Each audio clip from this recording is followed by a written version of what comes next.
doulas and birth workers everywhere. Stephanie Antunes here with Doula School. And I want to chat about something we've talked about in the past. I did a video quite a while ago about how much doulas should charge and how do we know how much to charge in our community. But I got a really cool report by Doula Match that really breaks down per province and state in Canada, in the United States, approximately how much doulas are making, and really kind of subdividing that based on the person's certification status.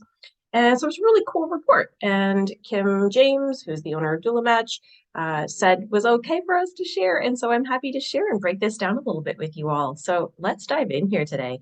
You know, this is such a big question, right? That people ask is like, how much should I charge and how much are doulas making? And of course, one of the top questions I see in any group is, does it matter if I'm certified and with whom? And so, you know what? I'm not going to get into like the answer to that question, but that is something that is going to kind of come up a little bit in this presentation. So again, this was pulled by Doula Match. So Doula Match is a really cool online find a doula website, if you will. Anyone can go on there and purchase a little membership to have themselves posted on there. And so this kind of is going to break down. This was in April 2023, so this year, and it really broke down by state and by certification status. And so the three certification statuses that were looked at was whether someone was DONA certified, whether they were certified with another organization. All of those were grouped together. And of course, if you were to able to break those down by each certification, obviously we would see different things. So I know they're kind of grouped here. And then people who were uncertified. So this starting off is Canada national averages.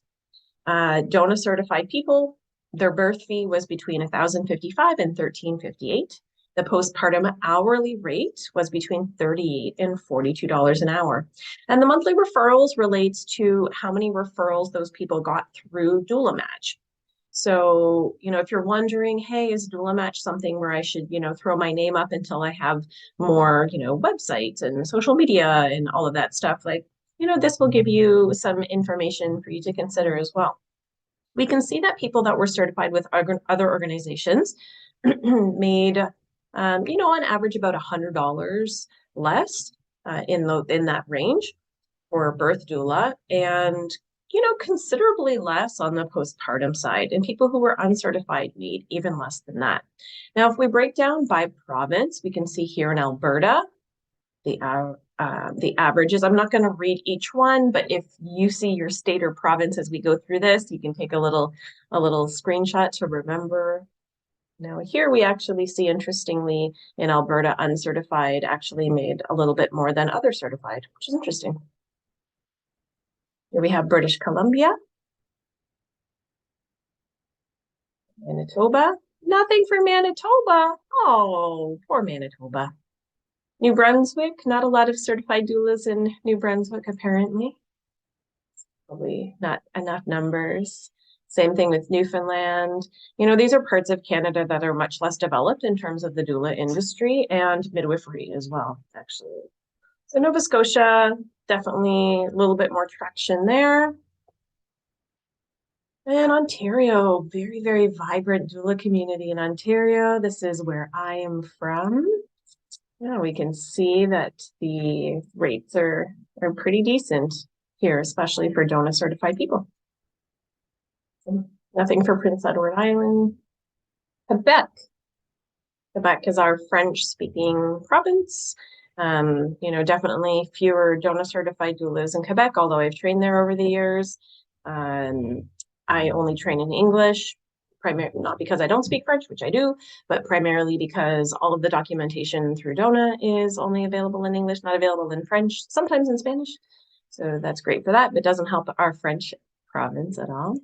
Here we see for Saskatchewan, it doesn't seem like any DONA certified doulas on Doula Match there. Cool.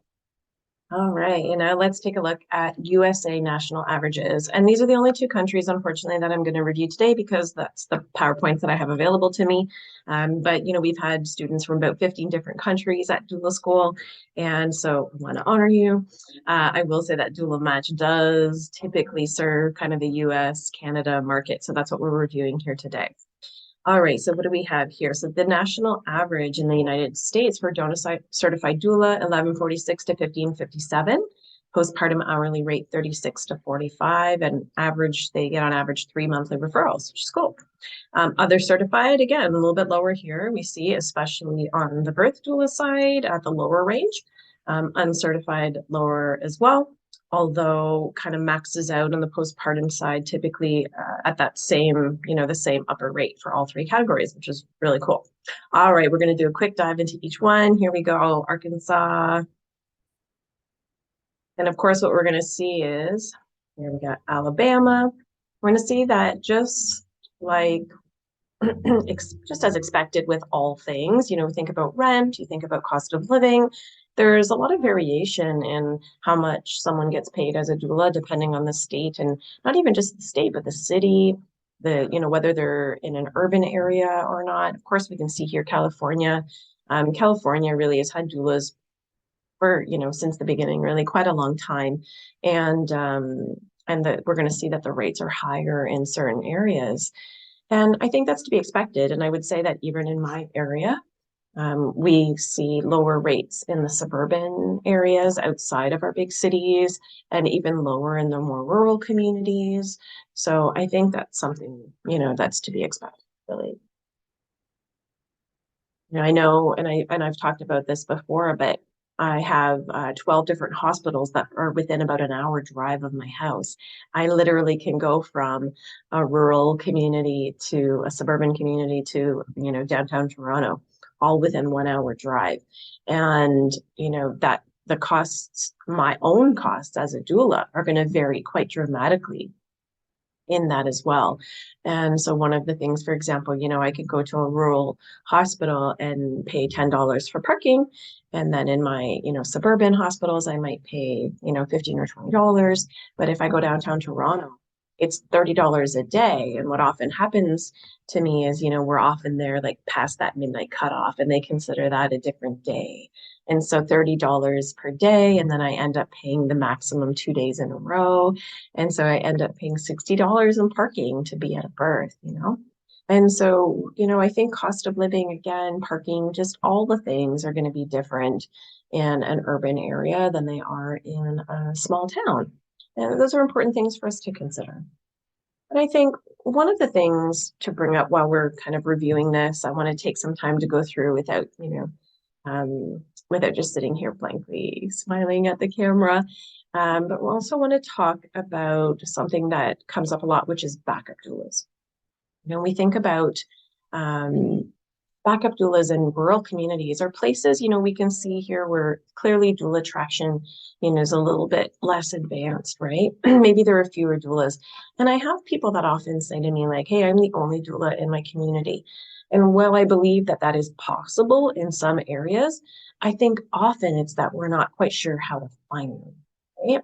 So I think Doula Match is a really great way to do that. If you are a DONA doula, if you're a member, you would have access to DONA Connect. DONA Connect is basically DONA's member forum, right? Where you can go in there and you can post questions and you can chat about things. And that can be a great spot where you can actually search for other people in your area, in the city surrounding you, but you can also go in there and make a post. Same with a lot of the really great Facebook groups. I think that's another way to make a post and see if you might be able to find another doula in your community. The other thing I would say too is if you can reach out to some doula trainers that come close or near that area, maybe they serve the next, biggest urban area, maybe it's a couple hours drive from where you are, but maybe they have people that they know that come from your community. So that's another way to find backup doulas. Not everybody that's a doula has a big online presence or social media presence. I think there are a lot of people who've done a doula training who just never did that, but who would be really great backups for you.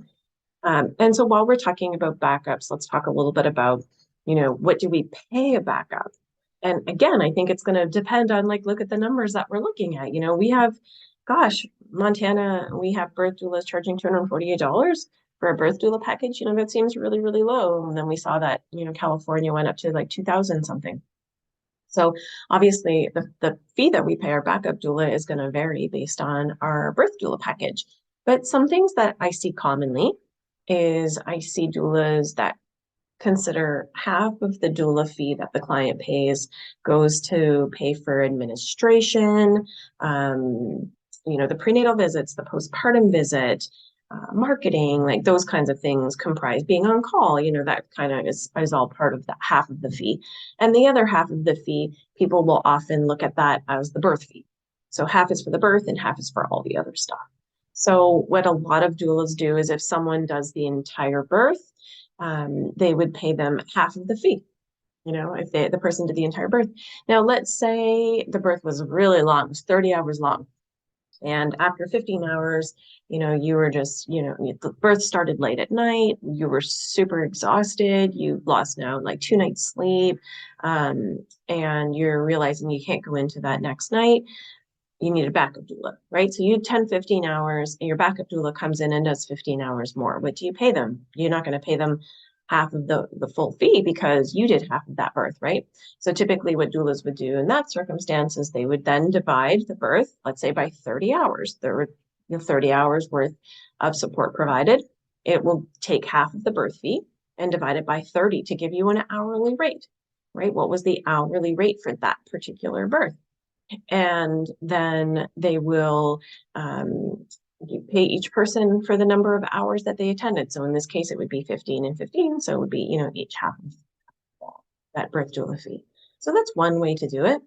There are many doulas that exchange backup doula support with another doula. So, you back me up for all my births, I back you up for all of your births, and it's kind of a wash, two people who are both full-time doulas and who are doing that for each other all the time. But if you're using a backup doula that is really being on call for you, maybe they don't have other clients of their own, and maybe that's why you like having them as backup, because then there's no possibility of having two clients in labor at the same time, right? Each of you having that situation happen. So, what would we do in that circumstance, right? Well, in that circumstance, typically doulas will pay them a fee just for being available, for taking the time to read over the client information, just for being available, for, talking with you about the client and what their expectations are, and, keeping their own database of, which clients are doing when and where they're going and where they live and all of that stuff. Like that's all labor, right? That's all effort for that person.